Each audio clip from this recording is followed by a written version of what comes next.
We're live and on the air with Dr. Richard Allen Miller. Welcome, everybody, to all of our guest people, such as Dr. Richard Allen Miller, who is a very good colleague and a very good friend, a wonderful publisher. He's a lot more than a publisher and a lot more than an author, and he's very well known in YouTube land on many, many radio channels, podcasting, and he's coming to you today live.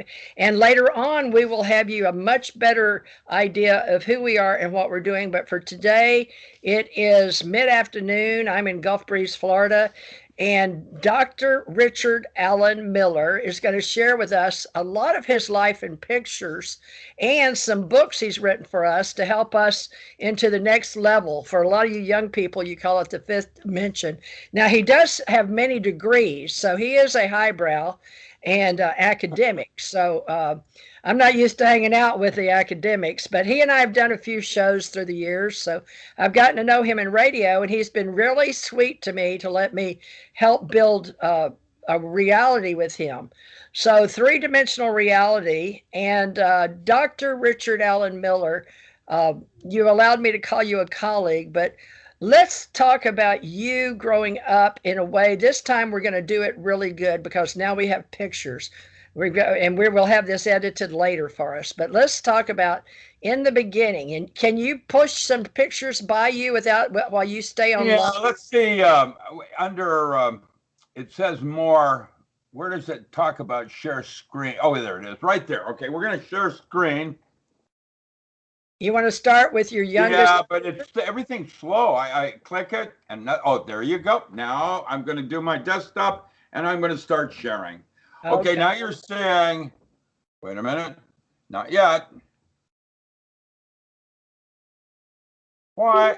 Okay, it says that it's sharing. Are you seeing? No, that's just a troll. Julie, could you answer that phone call for me? I'm seeing for they're trolls. See, I've got too many things going on, and it says share screen, and I clicked it, and it says stop sharing. So are you seeing my screen? What are you seeing? I'm seeing me on your screen. You're seeing me, or you're seeing my desktop? I'm seeing me right now, but if you hit your picture, it should replace me. Like that? Your pictures. Okay, now you're seeing my screen. So what I'm going to do is I'm going down to seminar information. I'm now going to open up media. Why am I being so media? There you go, right there. I'm going to go to no, I'm not going to do that. Science fair. Okay, so in 1961, this was my science fair project. It was a particle accelerator to Cherenkov radiation. I was creating particles. That was my linear accelerator right there, and used a Van de Graaff generator. And I had using a signal generator. I was making a plasma and then accelerating particles. And that experiment was something I did in 1961. That was later used on the Mariner 4. This is a different picture of me, what I looked like with my linear accelerator. And these were some other people that were part of it out of Mount Rainier High School. And I went to the Nationals, and the person that beat me was Doug Tom, who had a new thing called Univac. It was a computer. Now, that was this picture. Now we're going back to media and the science fairs again, but in 1960, I created a new meson field theory. I was writing code. That's why they call me a polymath. And here comes my elementary particles by age 16. There it is, Mount Rainier High School. And 16. What's that? 16 years old, writing about elementary particles. Well, I created. I discovered the muon, and Yukawa got a Nobel Prize that year. And that was the year then that they started having me write for NASA code with those black women on Fortran and then Fortran 4. Later, I did publication in the 70s on the first AI demonstration. That's what I did was code. That was number one. Actually, if I drop that down and drop that down, I can go to number 2. I'll show you what my writings look like.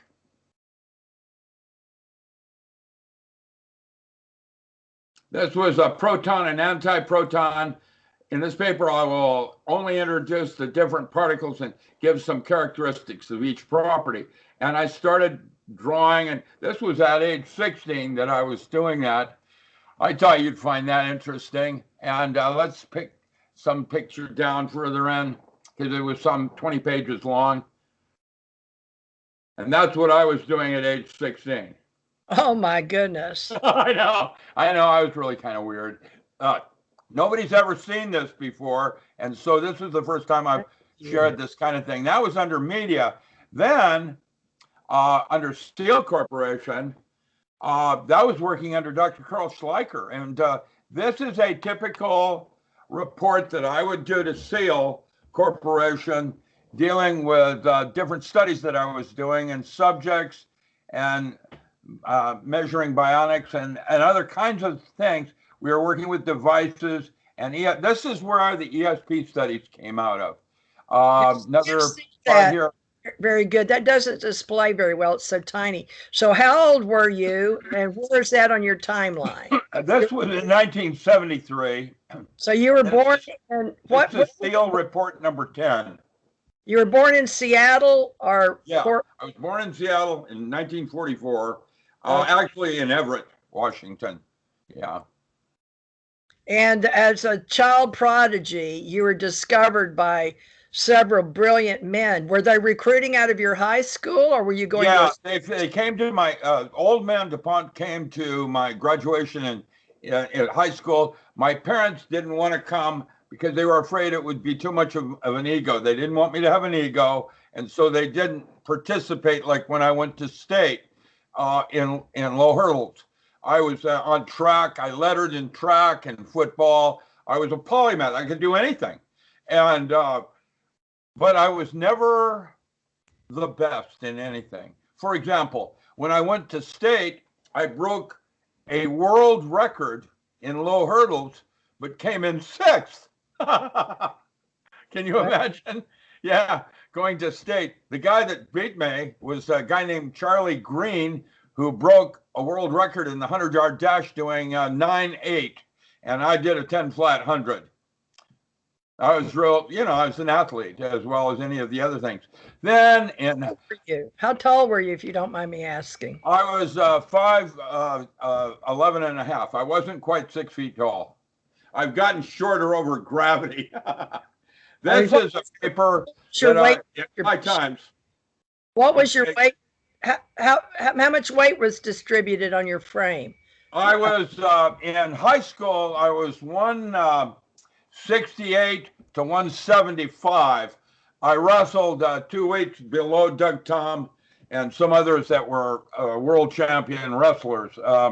Guy named I'm forgetting all the names now.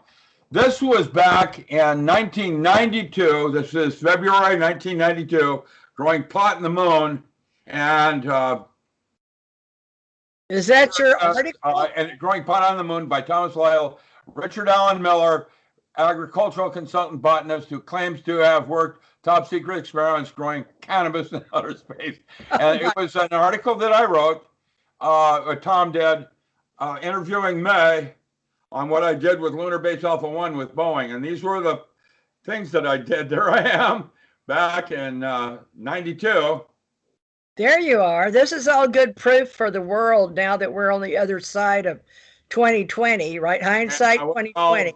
That was high times. Going back, I've got more media. Psychoenergetic systems was the most important one. This was Dr. Stanley Krippner that did this. This was the book that came out of the first psychotronic conference in Prague in 19 73. And this is wonderful. There's Stan Krippner autographing it. Then we've got Psychoenergetic Systems, and it was published in New York, London, and Paris. Then all these different people were here. Let me see if I can read the names off them. There's Uri Geller. There is Arthur Hastings, John Talos, C.O. Evans, Andre Dubrov, John Curtis Gowan. John Curtis Gowan is someone I used. This was experience in creativity. He had written another book later called The Development of the Psychedelic Individual, and then he wrote another one called Trance, Art, and Creativity at Northridge. Basically, here is Robert O. Becker, Stan Krippner, then Becker, John Civez, David Bressler. Bressler had the acupuncture clinic in San Francisco and keeps going. There's very famous people. All of these are real world famous, but the last one was Richard Allen Miller, A Holographic Concept of Reality. And then Michael Persinger was after May. And basically, A Holographic Concept of Reality was written with in Seattle back, I guess I wrote that in 1972. And this was published in 76. That was Psychoenergetic Systems. Then you go back to Wall Street Journal. These are, let's see if I can't get a screen thing here showing. I had a witchcraft shop, and the reason I had the witchcraft shop was so that I could have access to books to do paranormal studies. There was nobody. That's what I looked like. When I was world champion with double sword. That's a cross-hilt broadsword. What year were you doing that for the audience? What's that? What year was that for the listening audience? That's 1972. Okay. You'll notice my goatee and my I'm bald, but I had hair. This is what I looked like when I was a Navy SEAL. And that's another picture of me. So you really were a Navy SEAL in the 70s? You actually wore the uniform? You were enlisted? No, I was their trainer. I was the guy that went into the jungle and showed them how to live. And trained them. Right? Well, I had to basically select who would be. They gave me, I had a group of 250,000 plebes. Who am I going to take out of that to train? And the first thing I did to screen it down was I measured their ESP, and that's my first book, ESP Induction Through Forms of Self-Hypnosis. I got to meet Stan Krippner, introduced me to Edgar Mitchell in 1970, so I could be at Mission Control in 1971 to do the ESP studies for NASA. And that then became the first protocol I used to select which individuals would be SEAL Team 1. There were only 8 of us in the first team, each one extremely intuitive. And that's what I was seeking. And let's take a look at some other pictures of me. This is me right here in one of my delis. I had 3 delis in Seattle besides my bookstore. And Steve Delos runs the Buddhist temple now. And she's in Spokane now. Kirk is dead. He got killed in a motorcycle a couple years back. And Fitzer, my partner, that started Beltane Herb Company, with all the herbs. That was the first herb store in the country. Anna Riva sold herbs with her voodoo shop, but I was the one that was selling legal highs and had big long lines going down the street for Morning Glory Seed and Baby Hawaiian Woodrose. There's an article that had been written about me. There's another one, Psychic Phenomena Discussed in Forum. That one is 74. That's what I looked like in 1974. You'll notice I'm still wearing my talisman right there. There's my talisman. I've had that since I was my great-grandfather's. He was a Swiss Mason. Great-grandfather was Rudolf Steiner's lodge master. This is what I looked like when I was a pretty tough hombre. Back then, I was pretty much indestructible. I could do anything. This is down in Pioneer Square when it was first starting and underground. Now, what is Pioneer Square?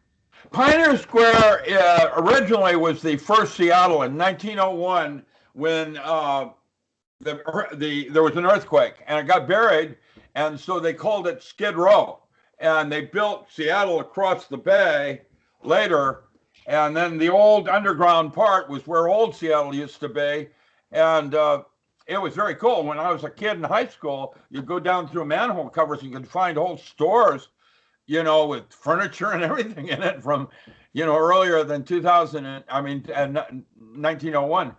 And what they did is they cleaned it up and made tours in it. And now there's a whole bunch of shops and things down in the old part of town. Here is Wall Street Journal, front page on the Wall Street Journal, talking about my work in Carillion photography.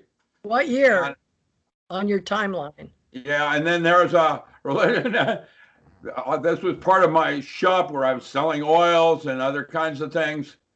I was a lot younger then. I still was bald, but I had lots of hair. I was an old hippie. 1974, or what year is your store open? Seattle's. Well, all of these pictures range from year 1972 to 74. Okay. About the time I'm doing, and there's my sword and all of that. Okay, so that's this little thing here. I'm just going back to media. No, thank you so much. We have some people. Wait a minute, I got some more here. Here's I did Seal Corporation, didn't I? This was a very important paper. That was report number 12, closed the proposal, quarterly report of 73. That was number 10, 73. I started, I think, in 70 or 71 with Seal Corp out of Amherst. And I was a physicist and consultant for them. And then the PERT charts that we did, where we're doing brainstorming, we would do synergy circuitry indexing, Project Parafile there, that just came out. Here's biomonitoring, hypnosis, transducers. These were all orgone devices in production. And we would have PERT charts on where we were on each month and what projects we were doing, because I had a whole bunch of graduate students that were working on that. And then this was a PERT revision chart on brainstorming. Categories remain unchanged, methodologies, and all of that I was doing when we were doing these paranormal studies. And then each one would have on the progress, what we were going to do next, and projection, where we were going to do our studies and so on. And this one here is on web synergy circuits. Just giving you will be part of a book called Seal Corp, the SEAL reports, which was on Navy SEALs. And then Project Parafile, right now, Project Parafile just came out as a book, and I'm going to go do that right now. Instead of going here, I'm going to close this, go to iDrive, under books. These are all the different books I've got in press right now, ready to do. Here's workbook 1, which you've got, workbook 2, 3 and 4 aren't out. Workbook 5 is already out on stress management. But I'm going up here to the non-local mind. That's the one I'm writing right now. And all of this will be under draft. And chapters, we go down to Helen Draftwood, and that's what the cover is going to look like right there. It's almost done. I'm writing chapter 5, and then I'm done on it right now. I can give you an index look at it right now. I'm going to put the barcode in. It's already gotten done. That's what the non-local mind looks like. I'm sorry? Who did your cover for you? Helen Downs. She's really, really good. I was going to show you, however, Project Parafile. We go down here to Parafile, Project Parafile. These are the finals. And the book just came out. Project Para, the first public demonstration of an AI computer. And basically, there's the power tools that will sequel power tools in the ESP. And there I am walking a bunch of different worlds in the non-local mind from the ESP book. Then Project Parafile has pictures of me, and that's a booklet that I was working with, and computers I was using COBOL for. This is the back cover. That's what the book is going to look like, and so on. I've got the manuscript as well, but its final manuscript is here. It's already in press and it's available, but I'm going to show you what it looks like. Mini grant proposal. Page 2, come on, page 3. Mini grant, Department of Paraphysics, Parapsychology. That's a long time ago, 1973. And going in, the copyright, 73, and then 2021. Special thanks to Brian Mertz. Mertz is one of my patrons for patronage and making this help go into print.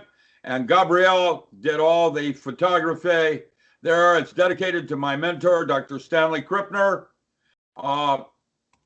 It's forward is met Stan in New York in 1970. He also organized the primary speaker at Snowman 73. He's been my mentor since 1970. And I'm dedicating the non-local mind to him because of this. And from memory version of embryonic holography, I'm writing now a new field theory deemed critical to national defense. That's a paper that I did. So I wrote that just back in March. So that, and this book, it just came out. I've got like 6 books that'll come out this year and another 10 next year, just like that. So I'm going to drop that down now. And that was Project Parafile. The one that I'm really excited about, however, and I thought you'd like this, and I sent you copies for your use, is the diamond body. And I'm going to start with... Are you going to teach that? I'm sorry? Are you going to teach some of this to our... Oh, yeah. Well, at some point when I have time. I was looking at different covers. That's what the diamond body is going to look like, is like that. It'll be like that right there. And the diamond body is the work I did in 1974 on cymatics. And what sequels that, we're going to close that down now, is the diamond body, electromagic, and yogatronics. And that's me as a little boy on the planet Mars, bypassing CERN on the work I did on video feedback systems, where instead of needing a rapid transit system using a accelerator, to create a wormhole, you can do it by resonant cavity oscillation. This book, Electromagic, is how to create the neurotransmitter releases without taking drugs. This is the way I developed a technique using electric currents on the top of the forehead that I can create psychic drug responses, like from LSD, dimethyltryptamine, ketamine, any of those drugs. I can do that with electric currents. And then this book bypasses the need to jumpstart the brain. You do it by doing specific geometry in the mind's eye. And I've got pictures of how to do that. For example, showing these different kinds of geometries and the way matter fits together with itself. And when you envision these kinds of geometries, they create resonant and release neurotransmitters. And the brain can be seen as a second gut. It's a series of resonant cavity oscillators that are dialoguing with subtle bodies outside the physical body. And that would be things like you call chi and so on. I've got other kinds of... Can I ask you a question right here that may fit in with your picture? I Yeah. had I guess uh, experience where I had some of those symbols on the wall that I don't know where they came from, but I could see them in my reality. Do you keep a diary? But I don't know what to. Yeah, I can't. I didn't do anything except write an article on UFO Digest. Okay, here's what I Where would recommend you do. they come from? I keep today. I keep a wait a minute. Where's my magical diary? Here we go. I keep a diary from 2013. I've been doing it since 1970, by the way, but now I keep it online. And when I write them like this,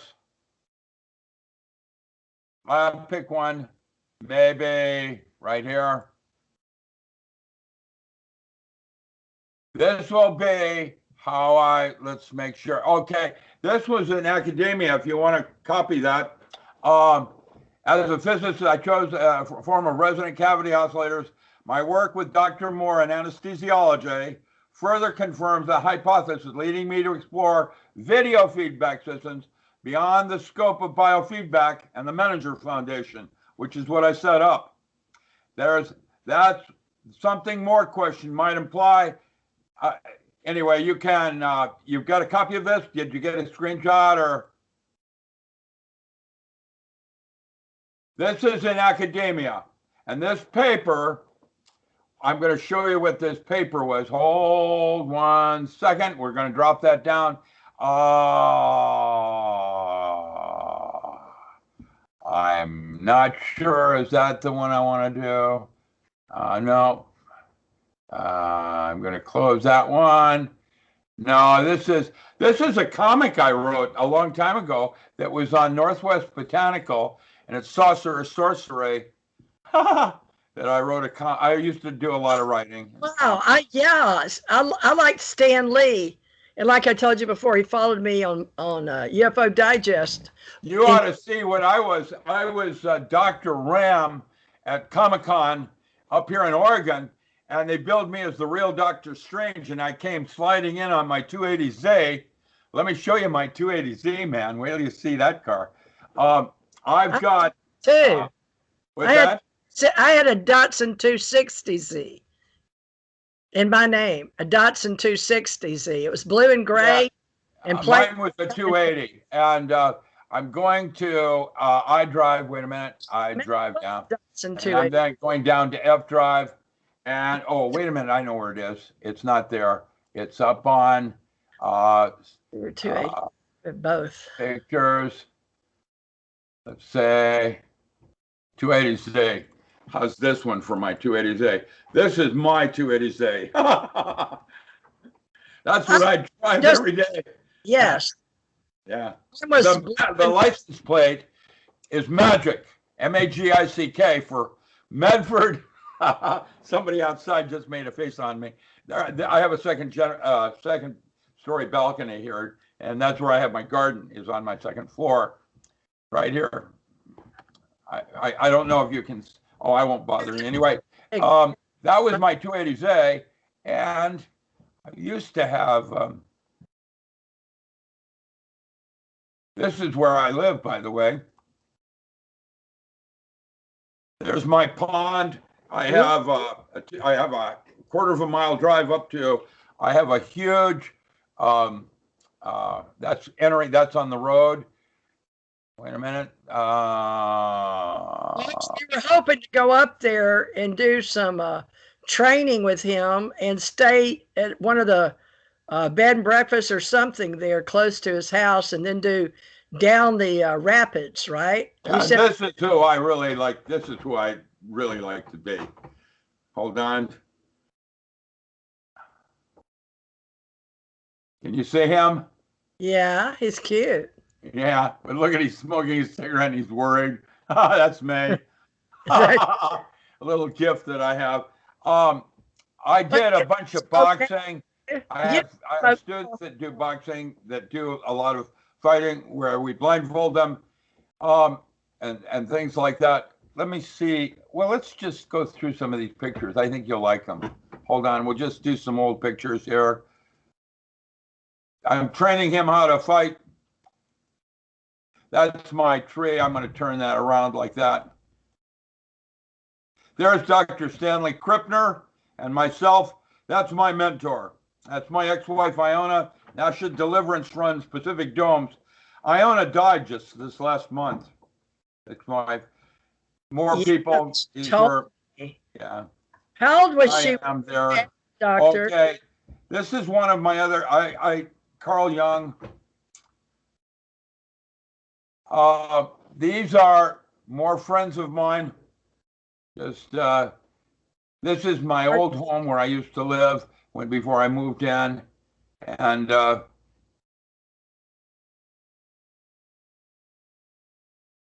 there's my logo, one of them, chemtrails. Have you noticed they're not doing them as much anymore either, are they? Why? Why have they stopped? I don't know. Wow. Well, now we're getting 5G out there. It's this was my metaphor was when I quoted from Gregory Bateson. I'd said, "What is your metaphor but to serve your paradox?"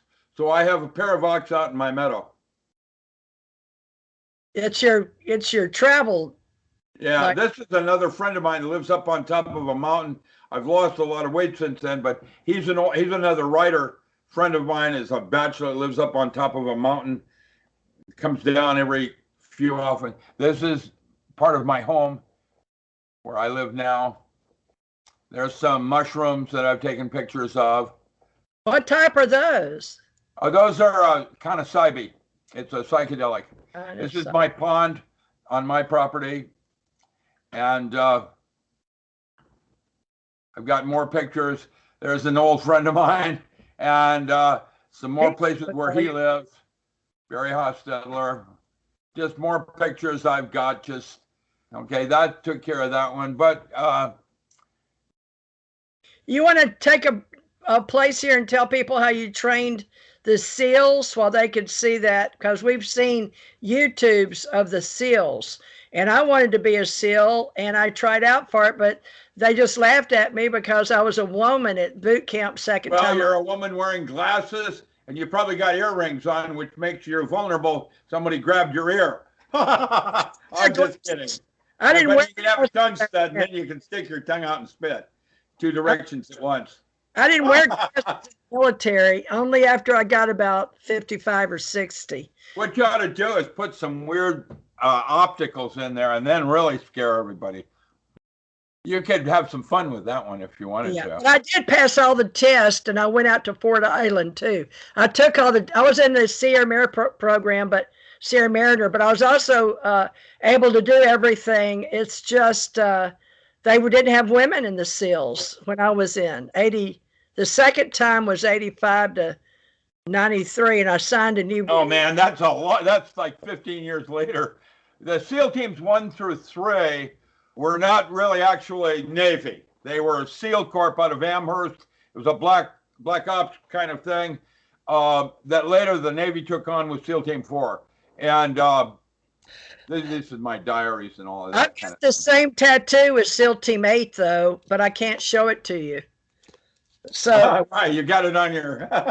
It's something they put on their arm when they got drunk one night, and I got to put it somewhere else. But I did get to work with the Marines, and like I told you, I got to do everything as a woman because I was 5'11", 168.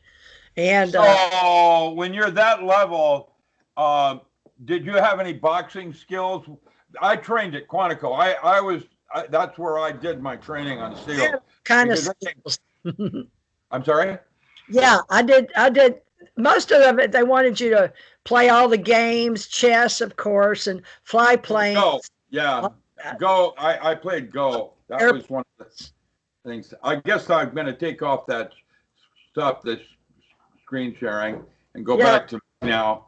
I guess we'll go to Skype. Can you tell people how you trained them because of that staring at goats television? No. That's Army intelligence. The Army, I want to stop sharing. So we're back. We want to go. We haven't covered a lot of your pictures yet and all your IDs and things. Yeah. Men of Stare at Goats was an Army thing 10 years later, and the wrong goat died. That's the way I put it. Who was the general in the Army that worked with them on that? I have no idea. I wasn't Army Intelligence. Double, I basically was Navy. And remember, Navy, General, I think it was Stubblebine. Okay, but you worked with the Marines before that movie. I didn't work with Marines. I worked with plebes that were out of Annapolis and other places that were potential. I started with younger kids because they were new. I wasn't interested in old farts. I wasn't an old fart. I was really young by then. Okay, we'll see you later, kiddo. And okay, for dinner at 5. I have a 6 o'clock Skype I have to do also. Okay. Yeah, no, it's okay. It's okay. We're coming into the first hour almost. And I've given you a little bit of history. What I did is we offered an ESP test, standard Rorschach, and we tested over 250,000 individuals. And out of that, I found 20 that were exceptional. Can you move backwards a little bit so your face is cut off? Oh, can you sit back? Yeah, I'm a savant, so I bob and I drool and I do a lot of things. Well, how old are you? How young? I should say, how young are you now so people will know? Well, I'm 77 now. Yeah. Now tell us your birthday for the astrologers. Oh, I was born under a bad sign. I'm a Pisces with Scorpio rising, and I'm like a Scorpio body because I'm in first decadent, and my moon is in Sagittarius. I have a grand trine with Pluto at exactly the midheaven with my sun and moon in second and 8th house. I have Mars-Saturn conjunction in the 8th house, and the only reason I haven't killed myself is that, I have Scorpio rising, which means I was used for personal growth, integrating it and never made the same mistake twice. Well, I was studying, when I was at MIT, I studied under Isabel Hickey. She wrote Astrology, a Cosmic Science. And because I was an interesting student, she wrote a second book called Minerval, which is on planet Pluto and destiny.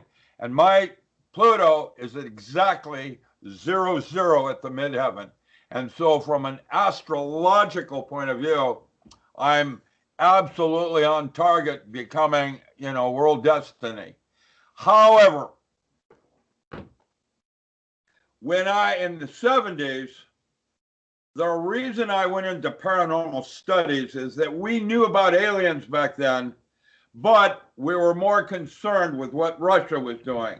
This was the Sputnik day with the space race. Yeah. And the reason that they had countdowns so precision, 5, 4, 3, is because just before ignition, they had to punch a hole in the ionosphere to get the astronaut through it safely. Now, you were Edgar Mitchell in the one of those at NASA, weren't you, at one time? Yeah, 71. Yeah, and because of Mitchell going into outer space like that and having to go through it, he's never going to have children again. The exposure. Go ahead. The exposure one gets in outer space is lethal. There's no way that we could, even with today's technology, get a spaceship to Mars. We don't have the shielding for gamma rays and cosmic rays, and nothing would arrive alive. That's why CERN and other technologies are being explored as rapid transit systems. We didn't land on the moon when we said, because it was a space race thing. Now, the reason we were studying is because of psychic discoveries behind the Iron Curtain, Ostrander and Schroeder. And even today, Prague was way ahead in terms of astrology becoming astronomy, and from astronomy, it became cosmobiology. And the study I did, which will be in the studies was when the planet Uranus is in a certain higher octave of Earth, is in a certain geometric alignment with Earth and the Sun. What I did was the study for the Department of Interior where earthquake hazards. In other words, when that alignment occurs, there is a 3 sigma error coefficient of an event occurring on Earth. That means there is a 99.9975% probability of that event occurring. Now, that's cosmobiology. Janif had written a book on the lunar sex cycle of a woman. When you're born, your genes have an engram burned into them for when you ovulate. And if you moved to a different part of Earth, your ovulation cycle changed. And they were using that as birth control in 1970. That's their direction for astrology, becoming astronomy, and then later in the future will be called cosmobiology, biorhythms. And that was a big deal back then because space, as we conceptualize it in our mind's eye, is not real. On previous shows, I've told you that in physics, if you assume the shortest distance between 2 points is a straight line, the Earth's round. But if space is curved, you know, from gravity and things like that, then I can prove to you the Earth's flat. Which one is it? And the correct answer is yes, because our conception of space is that limited. It's not real. We presume it is, but there are, let me give you a metaphor. Who is terraforming your property more, you or the ants underneath the house? We think we're superior. Yeah, you're getting the bigger picture now. Yes. We see things, but we're limited in our ability to actually conceptualize what time and space are. That's why astrology became astronomy and will eventually become cosmobiology, because Uranus and Earth are simply connected in a holographic system. They're just higher resonances of each other, just like you do in astrology, with Uranus being a higher octave of Earth. Now, in fact, astrology is very primitive. Astronomy is very primitive. And cosmobiology will be next in the future. And that's what I did for military. I was the visionary that saw if we have a right and left way to go, which way do we go? And I always instinctively knew the direct direction to go. You know, exit stage left. That was explain why? Boo-boo. My heavens to murgatroyd, boo-boo. For our listening audience that hopefully will enjoy having this for generations to come, right, on all universal levels. What do you think? Yeah, stay tuned on that. You know, generations aside, I could make an argument that you're dead asleep and that death is a form of waking up. Well, haven't gone down that path yet. So you want to explain?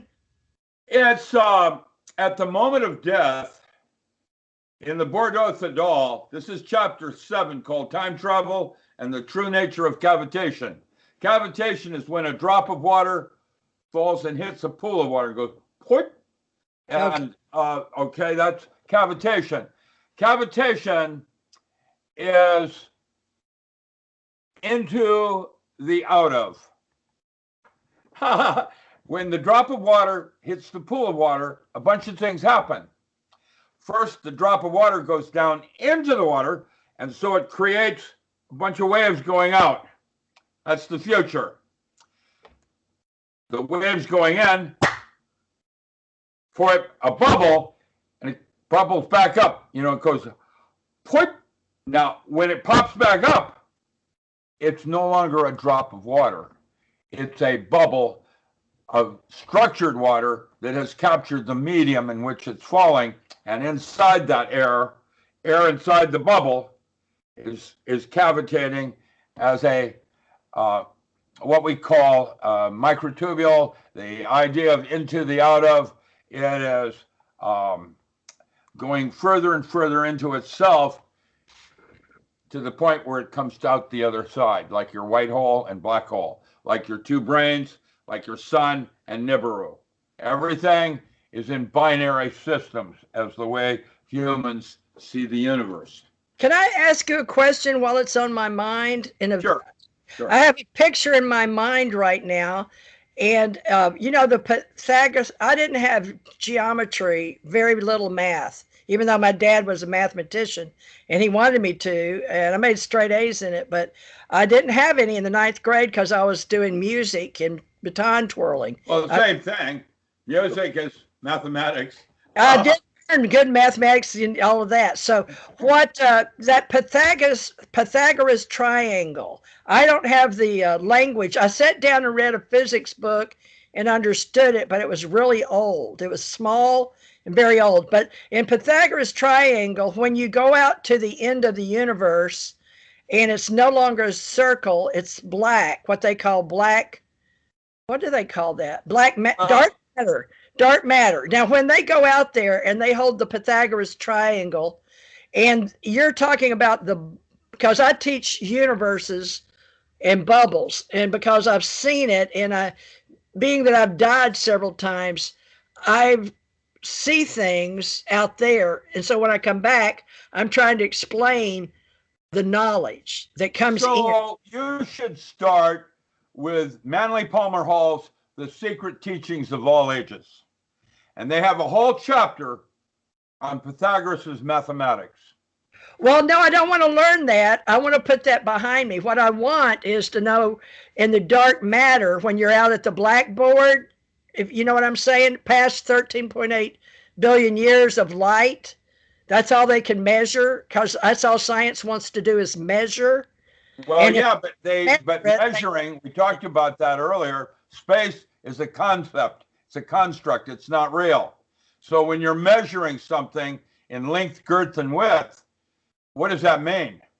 Isn't that like the Pythagoras triangle? Because you have to have, quantum physics, our scientists want to come back to one. Isn't that true? Well, you're making an assumption that there's going to be a theory of everything, a toe. So there is no, that language. Yeah. The theory of everything is, from my perspective, impossible. There will never be a theory of everything, because like in the movie Indiana Jones and Temple of Doom, when she comes singing out on stage opening the movie saying, anything goes. Anything you could imagine is real is not only true, it's even more than that. And that is even less than halfway to God. Okay. For example, you would think of God in spaceships in fifth dimension and fleets of ships coming in and Greys and Nordics and da-da-da-da-da. However, but that's only what would you think if you were a farmer in England in 1810 and I showed up with my cell phone saying, "Hi, Theresa, how you doing in Florida right now?" What would that farmer think? Well, right. Wait a minute, I'm going somewhere. That's less than 100 years of technology. Now imagine 10,000 years of alien technology, and you're trying to comprehend. The metaphor I use now is that when Carl Sagan had me go into John Lilly's labs to try to grasp what's going on with language, because they wanted to use the dolphin as a weapon. They wanted the dolphin, if we could talk to a dolphin like our man Flint, if they could talk to a dolphin, maybe could guide our torpedoes better. Oh. Yeah, that's what they were doing, John Lilly. And I was there about 10 days, and I go, oh, wow, their redundancy coefficient is so more efficient than Old Hebrew that they're really advanced. Turns out I was wrong. dolphin don't have a language. They're sending pictures. Okay, that's what I see in my head all the time. Well, that's what I'm trying to say something now. And when I did my single tour at Groom Lake at level 8, I had a close encounter with krill. And I can't remember anything that happened. But last month, one of the doors opened. And what I was left realizing was the language that this woman was, or it felt feminine, what she was telling me is that emotions are a higher form of language, and that we don't even have anything near it, even in our dream states. But 20 minutes of that form of dialogue is equivalent to a lifetime in language, words. And that's why animals, even with smaller brains, are closer to spirit. They work with instinct because they can smell fear. They can smell friendly. They can, from odoriferous molecules. We try to figure it out from a science point of view, how the animal knows something we don't. And why we're drawn to this little tiny dog that yaps all the time. I'm going to make orange dog out of it. I got a recipe from China. I'm just kidding. But how does that dog, know something I can't possibly know? It says, lower life form. It's because, how did Jack Nicholson put it in that movie, As Good as It Gets, when the gay guy goes up to him and he says, "How come my dog loves you more than me?" Jack Nicholson said, "Because I feed it bacon." Thinks with its stomach. When you think with your brain, you're docking to bodies outside the physical. And really, it's not about the two brains of science and religion. It's about these being able to make choices that makes you unique. It's about the mind's eye. So, if that child you're looking at is a smaller version of you from the multiverse, then the question I would ask you is, why would you want to dumb it down in the continuing educational system you went through to become you? There's emotional bodies do attach memories. So the causal body and the astral body. But what I need to understand, we had some people during the time you were working, and I can't find the words. Usually I have trouble finding words to share what I want. Blavatsky and Theosophical Society and Crotona.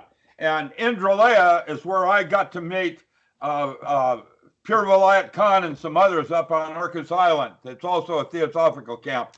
Indralaya on Orcas Island. And I've met some very wonderful people in my lifetime that, when you talk about causal body and astral body, that's the 7 chakra forms of East meets West, when Bennett and then Blavatsky and a number of others were writing about East meets West. Right. I was very fortunate. Yeah, I was very blessed to study under Alan Watts.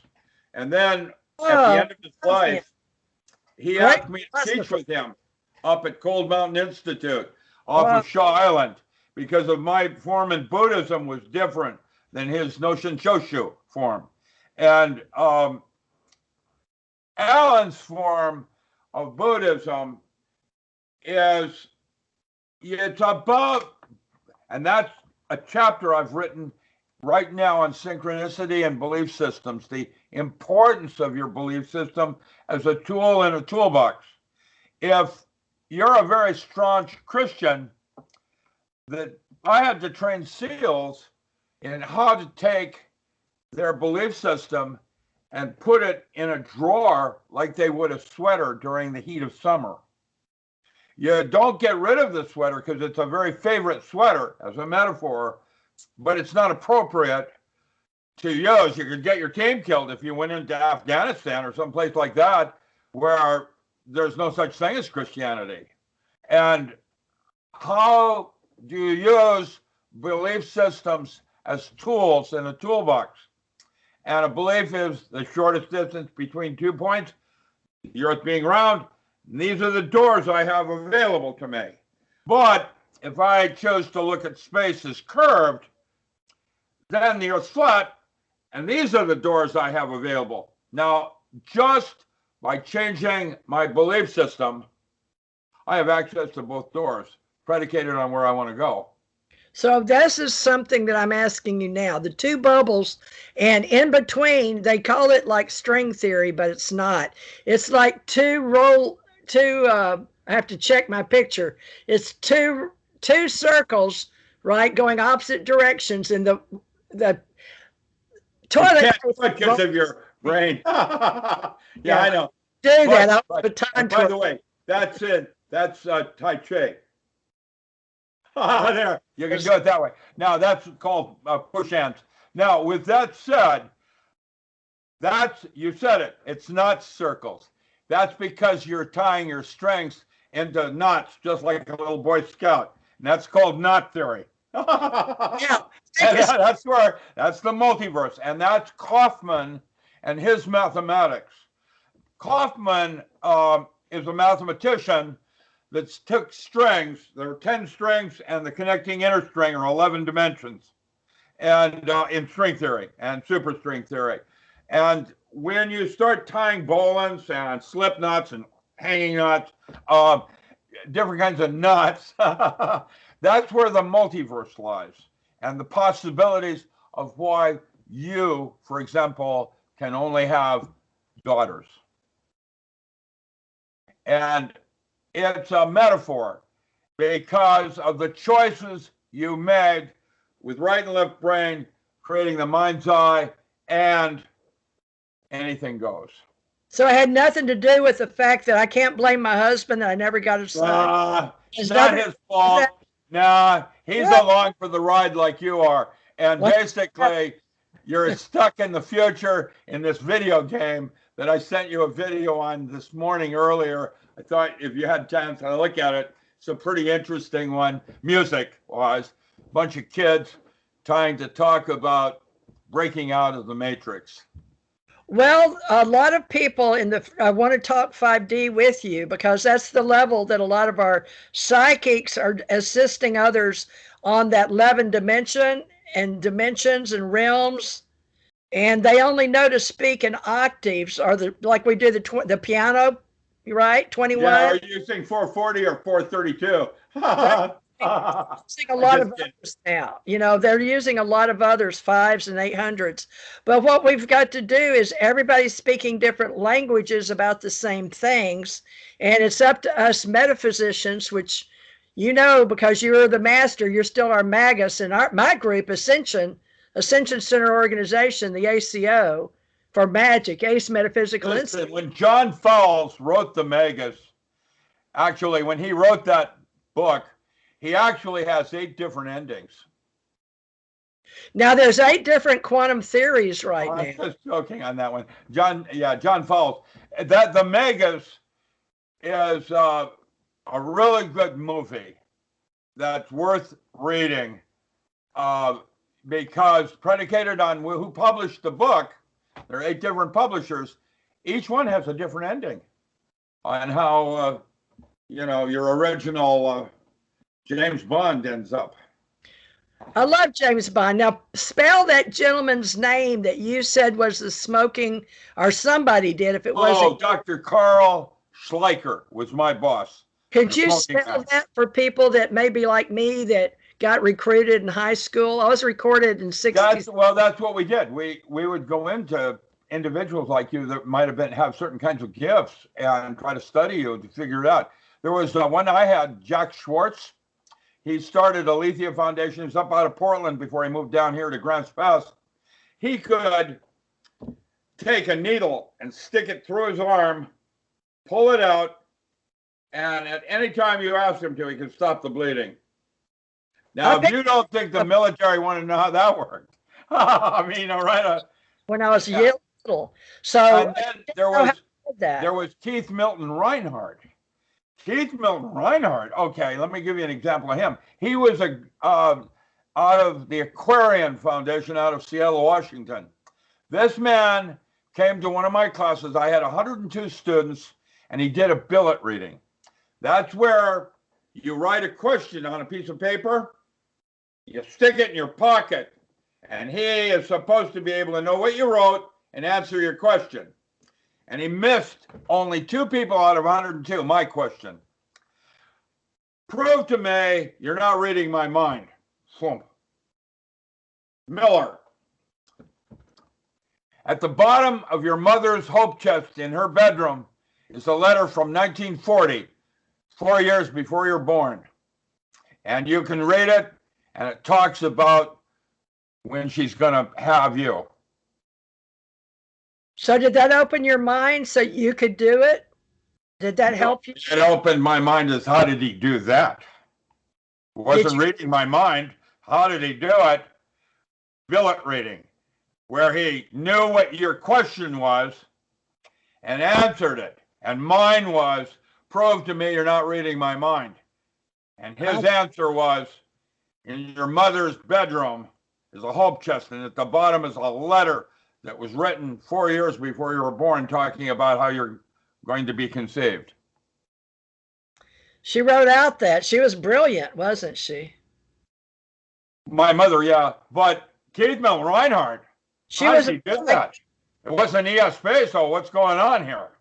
And then, once I got that part going and ran his ass through the Manager Foundation, how do you isolate variables to study what he's doing? And how do you isolate what's the variable here? It isn't time and it isn't space. How did he do that? Well, when did I was always challenged with doing my paranormal studies back then because there were no rules of engagement. Andrea Puharich was one of my mentors when he was at SRI with, what's this guy's name? With Bill Tiller, William Tiller, others. When I had projects, I had access to laboratories at China Lake, Argonne, JPL, Stanford Research Institute, Boeing, whatever, because I was an instrumentation specialist. And I would go in and they would open up their labs for me to do these studies. And Puharich was the one that was doing Uri Geller at the time. And I really respected Andrea Puharich. He had just written a book called Beyond Telepathy.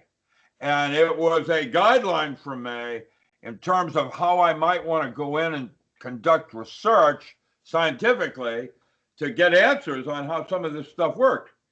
As it turns out, I never got anywhere because even though I'm really good, it's beyond man's ability, mine included, to conceptualize. If you realize that orca has a cerebral cortex literally twice the size of mine, and that mammal's firing 60% of it, what does that make that mammal in comparison to me, God? Further, that mammal has access to 9/10 of this biosphere where my access is only 1/10. Who's superior? And oh, guess what? But that's just spatial relevance. Well, yeah, but guess what? Orca chases dolphin in food chain. Where does that put man in the food chain of things? Well, let me tell you something. My husband told me, he's passed over, so I won't tell a lie, okay? I can't anyway. They can read me like a book. But the dolphins and the orca, some of the whales, he said the extraterrestrials had put inside some hieroglyphics in a certain whale. But I know this sounds funny, but Doctor, there's some things out there that were a level of extraterrestrial in this reality that worked with the intelligence community, such as yourself and Krell, right? in Area 51 that I was a part of too. So I'm still looking for some answers. And now I was bad news. Some of these, it doesn't work like that. It's like Simon Says you can go halfway to the door. That protocol will never allow you to get to the door. there. I've noticed okay. No, I'm trying to make a metaphor here. That means some things don't work like you're going to know how it works. It doesn't work like that. Mm-hmm. And what happens is you focus on the door and you've missed the journey. Now, there are 4 cetacean that have larger brain cases than man. If you want to talk in terms of crunching power. And whale is not one of them. Actually, they're smaller. But the whale sings songs that are unique to that individual. And that's like what the Hopi does with medicine, singing their songs to their children of the history. Like in the movie Enemy Mine, that's what medicine is in Indian folklore. Medicine is your history in songs and dances. And like Hebrew, it was an oral tradition. And that's what the whale are doing. They're singing their songs of their ancestors to their children. Well, listen. And interesting with that. I want to pretend for a minute, okay, that you're like a whale singing to me as your child. I was in a show a couple of days ago for the first time, appearing and trying to tell my story, but I couldn't get it out my mouth, and I just appeared crazy. But during welcome to Wild Consciousness. You are crazy. That's why you're here. Oh, that's why we're all here. We're all crazy. I'm nuts. I can't speak properly. So, about an hour and 5 minutes, I asked a lady that was on the show if she had done her past lives. And all of a sudden, a gold light came up over me. And I've only seen that gold light show maybe twice in my life. And I remember once I was at the Aloha Stadium or at a convention center in Hawaii when the gold light came over my head and showed me my future with a bunch of stuff that I would do in the future. And then when my husband, the man I met, I say it's extraterrestrial angels or Jesus or God, but it is something because we can see it. And I had somebody else view the video. I sent it to you, but I didn't tell you what was going on. They saw the light, and there was no other lights on. I don't have a clap on, clap off. But that's what the lady thought I did. She clapped her hands. Yeah, that's called wax on, wax off. Yeah, I did. Wax on, wax off. Basically, where'd that light come from? You can see it on the video, and I did the halo. The halo. But then it disappeared. How does we put it in Selma, the Selma cartel of Selma, Oregon? I wouldn't have seen it if I hadn't have believed it. Nobody knew it was going to happen. I didn't believe it. I know. And telepathy is where you can make everybody see what you say. And so, as a metaphor. And so, that's why they call them fourth stage telepath. They have them in these, down in Seattle on the alley walls, telepath. It's changing reality for everyone around you in a region. I was gifted when Dr. Ryan came back through in Seattle in the 50s. I was gifted as a psychic, and they took me to the Foundation for the Study of Man, which is that weird little center for children at Durham. That's an old sorority house. It's 3-story. And unlike Firestarter in that movie, I was able to tell my father, Dad, I don't want to be here. And I was able to leave. I don't know what it's like today. I can only imagine, there's a Hotel California where you check in, but you can't check out. One of those kind of things. But back then, I know to ask. Gifted children that they would study to understand. Today, we call them indigo. Everybody is unique, and one of the other doors that opened for me on this encounter that I had with Krill is that at some level, you are me, and I am you, and I am the walrus. That means that none of us, including me, is more important than anyone else. And that every single person hearing my voice right now is going to have to do something unique before any of us get out of here. It's like we're a basic life form where our sacred geometry is uniquely different than that for cetacean. And that when we, at some level, you're the feminine dingbat part of me. Look at your hair, and you're doing your hair when I said that. I'm kidding you. No, that's okay. But listen, there was people. That's your fifth plane part. Yeah, they want to study our brains with you and me looking at each other and doing. Well, we are an experiment that was allowed choice. And we, each of us, go through choices every minute of every day through our entire life, which means that each one of us, by the time we're our age, is unique, different than anyone else. And while I'm playing an important part of laying down a footstep, what I'm probably doing is leaving a footstep for your grandson to pick up. Yeah, you get what I'm trying to say. And it's your grandson then that's going to get us out of jail. You know, that, because this is purgatory. I know here that I was taught by people, extraterrestrials, if you will, angels, if you want, God, that this is where we decay, but we're here to learn. And then so many of the people couldn't get off the wheel and went to India over and over and over again. But I don't want to go back to India. I've done that. Well, that's what I was going to say. In the Bordeaux doll, at the moment of death, you are offered one final choice. And that is to go into the blue light, which you call getting off the wheel. Right. Or the white tunnel of light that Kubler-Ross and I've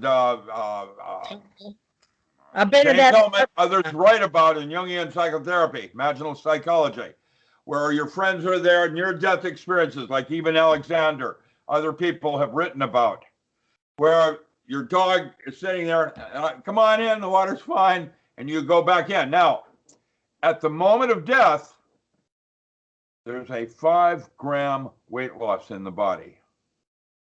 And it's not urine. What is that? And I am proposing chapter 7 in the non-local mind is suggesting it's structured water in microtubules outside the physical body.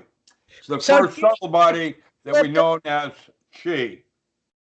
And it is 5 grams of structured water is 1 million times more efficient than gallium and arsenic that forms a computer chip.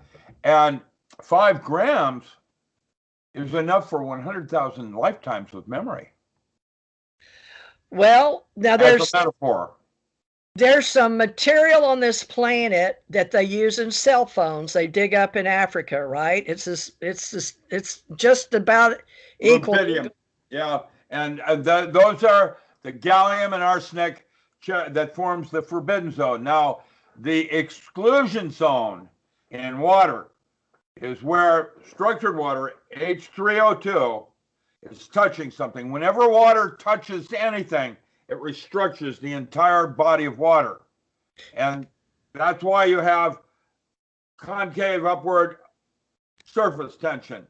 And surface tension for different atoms, if it's glass, it goes up to here. If it's plastic, it might go up to here. If it's metal, it goes up to here. If it's delirium, it goes right on up and over the other side. Now, that was Jerry Pollack's work. I want to ask you a question right there. When you and I were working in the Navy intelligence community, or you teaching, there was 6 months period in there in '89, and Bob Lazar named element 118 maybe, or was it 115? I think he said it was element 115 while you and I were working around ET people, okay? But we knew what the name was, but they've changed the name and now they're up to 118 or 19. Yes. But there was some off planet that we weren't allowed to use, and the extraterrestrials wouldn't give it to us. So we couldn't. When you were working, I was already retired. All of my work with the military was in the 70s and current today. In the 80s and 90s, I was working in farming and agriculture. So they already put you out to pasture, but you're well, I don't know if it was a pasture. Didn't have a yeah, there's a field of marijuana on that field of grass. You know, I'm just a different kind of grass. We come in different levels, and during the cross each other's paths, right? So I've been teaching sign language right now, or you're trying to hypnotize me. Oh, wait a minute. It's that Chinese mudra. I'm just kidding. I'm messing. Yeah, exactly. That's called mudras in China. By gestures, what you're doing is creating a shadow, lesser form on the wall. And so mudra, when they go, I don't know when they're doing this, what they're doing is shadow magic against the wall. And you can create demons. Even my hand, if I do it just right, it creates a monster that's, going to grab you. Okay. That's Chinese magic. It was called Taylor waves. Yeah, that's what I was trying to talk to you about, was like they want to study our brains like Dr. Edgar Mitchell. Remember, he was in Florida, and that's when I was talking to certain astronauts in Ames, and one of them would fly over to Ames from here in Florida. But I didn't know my role, so I don't understand all these intelligence. The last intelligence agents were NSA agents taking me to lunch. Well, they never give you full disclosure. Even if top secret clearances and vault permits like me, they never gave me full disclosure. I had access to certain vaults, but I never knew, for example, on this one artifact I looked at, I didn't know where it came from. I think it came from Florida, not... They come asking me the CIA would ask me questions, the NSA and DOD and the Pentagon, they're all different. Navy. Right. And they're run by different... Some of them are staring at goats, and one of them dies, but not the one that you were staring at. And then that general is going to try to run through a wall. Oh, I must not have had my psyche formed right, so I can't go through the wall. They took credit. Yeah, really, man. Where you worked on Area 51. Now, I went in a Deucin half or Deucin something. I've forgotten. Black. Later, yeah. Adult Space and some of the others were later. Hangar 18. Those were later. Area Chrome Lake was set up and under Harry Truman. It started with Majestic and MJ-12. And I was... It was a salt flat. I'm sorry? It was for testing the old guys in the jets originally as a salt flat, right? And then the CIA and security got involved, and we tried to... Yeah, 10 years later, people started leaping out of buildings on acid. We were doing ketamine, telepathy, and BZ gas studies in the early 70s in anesthesiology.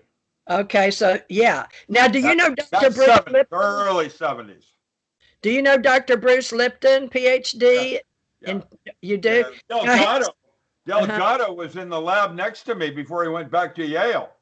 He had this minky. I have pictures of it because I took pictures. The skull cap was put on. They had a big chip in his head. Uh-oh. Hold control. On. Speaker.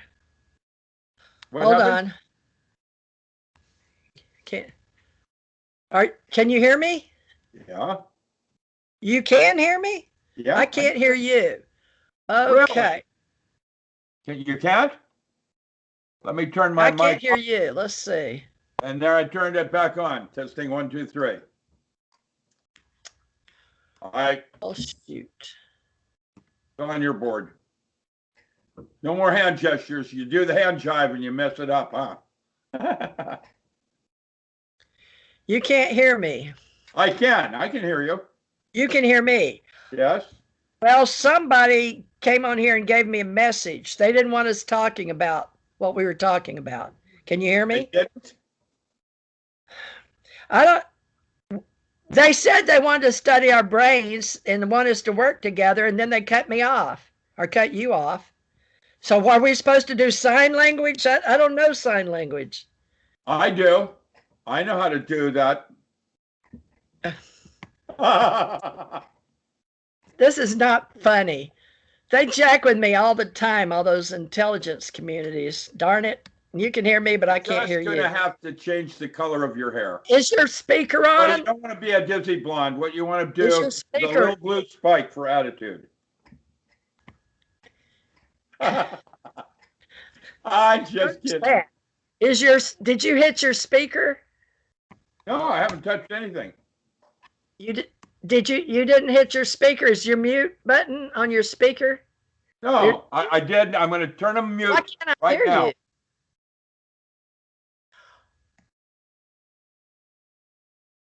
Put your mute button. It says now I turned it back on. Is it off mute now? Wait a minute. Something came up that said you were mute. Oh, I don't know. I don't know what to tell you.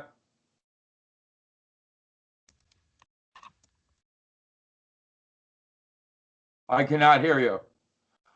I don't know why. Maybe that's all we're supposed to do. You want me to do chat? I can't hear you. I cannot hear you. I can hear you. And are we there yet? Trying to do it yet?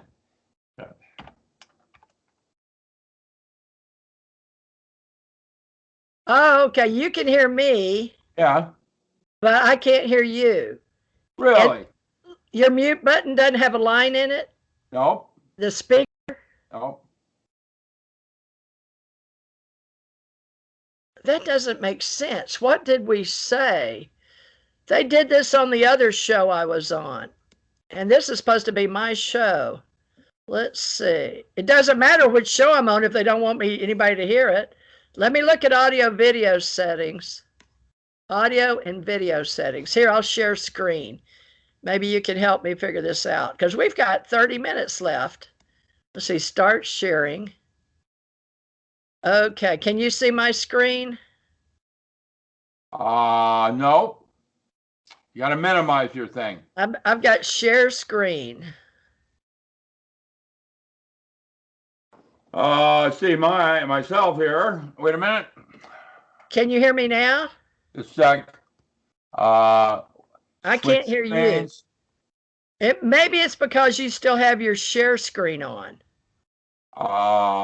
See if you can turn your share screen off because I can't hear you. Okay. So apparently you can hear me, but I can't hear you.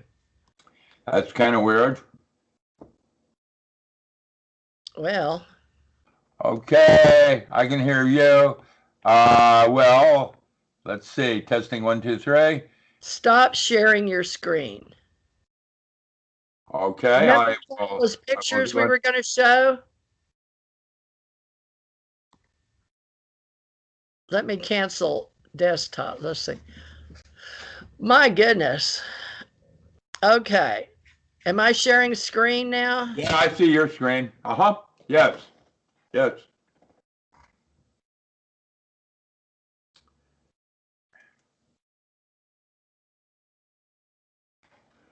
Start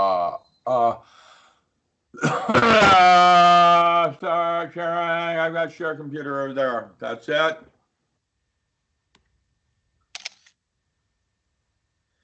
Okay, that's what I see.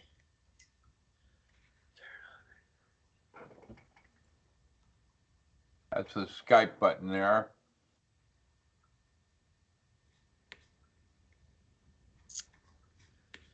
Video camera. And he'll edit all of this It out. says Really? it's on. Automatically adjust micro. Your Test mic. audio. Let me test. What? Testing. What? I don't know. What? I don't know what to do. I don't know what to do. Testing 1, 2.